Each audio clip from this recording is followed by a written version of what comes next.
Here we have a beautiful shot of a girl, but there are some small areas I'd like to retouch. And my favorite tool for wiping away the years or removing imperfections is the patch tool.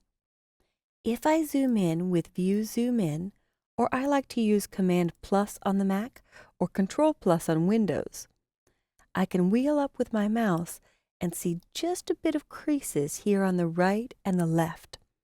Everything else is really flawless, possibly a little blemish down here. So underneath the Spot Healing Brush tool and Healing Brush tool is my favorite patch tool. And the way I describe the patch tool is you make a selection around the bad. I just did a rough loop by clicking and dragging around. I let go and get in the middle of the selection and drag to good skin. And when I click once away, it is completely wiped out. I'll try it on this crease. Sometimes these creases are actually caused by the digital camera seeing too much detail or sharpening too much. So you may not even notice this when you're looking at her real live in person. So I made my selection of what I'd like to remove.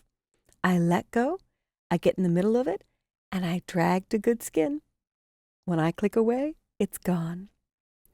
And on this spot, I'm going to attempt to keep the little dimple there because that looks good.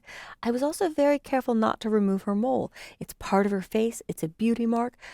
I've heard of celebrities when they're put on magazine covers that the correctors always remove moles that are part of their face and they wish they would stay. So I try to leave the characteristics that describe the person.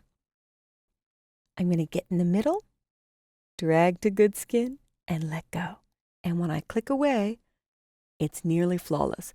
In fact, this is great for removing dark circles under the eyes. They can often be caused by lighting or lack of sleep. But these creases are so subtle, it makes the image look natural, and I don't want to remove it in this case. But I did notice a little bit on the neck. This can also happen because of lighting, or some people just have naturally more creases there that might be more obvious in digital shots. So I'll make a nice long selection,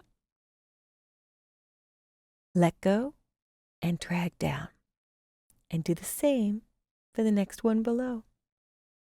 The patch tool works beautifully on scratches and tears in photos, on 5 o'clock shadow, on men, forehead wrinkles, the little chapter 11, those vertical lines you can get between eyebrows. She's far too young to have those. So if I zoom into her face, I hit Control plus or Command plus, and I take a look at my history panel.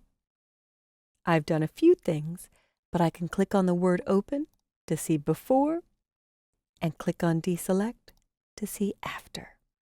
And sometimes I like to blend a little bit more. I always check myself before I close a file. If I don't like what I'm doing, I'll step backward. But keep in mind, most people aren't going to have the ability to zoom in as far as we are in Photoshop. So I'm going to leave this before, after. And that is my all-time favorite anti-aging patch tool.